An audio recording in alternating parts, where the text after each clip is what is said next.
is the general president of the International Brotherhood of Teamsters, our next-door neighbor. It's nice to have you in the studio. Thank you, sir. I appreciate being here. So I don't think I had on my bingo card in this election that the Teamsters would not endorse the Democratic nominee for president and then back the labor secretary for a Republican president. How did you come to that? Well, we came to it, obviously, we didn't pick any candidate in the presidential election because our members spoke, and they spoke loud. We were divided. 65% of our members were not for the Harris-Walz ticket. And when we obviously started this process after the election, we needed a Secretary of Labor that was pro-labor. We didn't care if it was a Democrat, Republican, Independent. We want someone that's going to work hard on behalf of the American workers, and Lori Chavez-DeRemer is the best choice, and hopefully will be confirmed. It shouldn't be a controversial confirmment either. Well, we'll see, because maybe there's a little bit of Republican resistance to her nomination. She was a congresswoman from Oregon. She's got a pedigree that unions, I think, would probably appreciate. She's the daughter of a Teamsters member. She co-sponsored the Protecting the Right to Organize Act, supported UPS workers' right to strike, supported raising working standards, and fought to keep jobs from going overseas. But the one thing that at least Senator Rand Paul was hung up on was the clause in the Protecting the Right to Organize Act that would potentially see right to work in states be overturned. So he questioned her on that. Listen to this.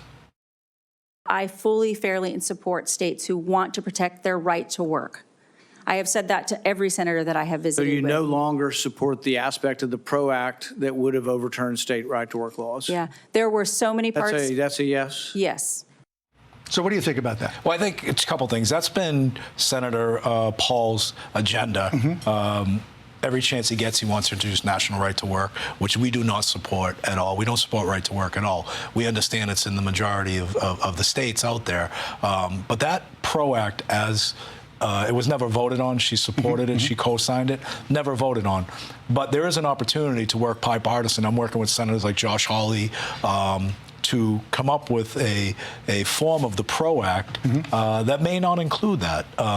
You know, there's been a lot of talk that if there is an issue with right to work, it should be done on a state level, not on a national level. And look, that's the beauty of having conversations with people from the other side, where you can collaborate and actually find out what works for that state, what doesn't work for it, and but more importantly, what's going to work for the American worker. So you support the president's nominee for labor secretary. What's your broader view on what Trump is doing, particularly with DOGE and offering early buyouts to federal workers? Not only do we support her appointment, we are going to the mat to make sure that she gets confirmed. Okay. On a lot of these other issues, look, the president came in and he didn't come in subtle, that's for sure. And there's I've never known him to be subtle. There's a lot of controversy on that. Look, we don't want to see anybody get laid off. We don't want to see anybody losing their jobs. But he thinks he's within his right. There are court proceedings, and ultimately the courts are going to decide whether what he's doing is lawful or not. I know that there is a lot of fat in the government he's trimming, and I don't think people are opposed to that. And look, I tell people all the time, let's take a look at the 101st day and where we're at that point in time. Right. I mean, the courts so far seem to have sided with him. They're allowing him to go ahead and do with this. You're a taxpayer. Teamsters are hardworking, tax-paying patriots. I'm sure they don't want to see their money wasted either. No, we definitely don't want to see waste. And look, the one thing that we are experienced at is our members get laid off every single day.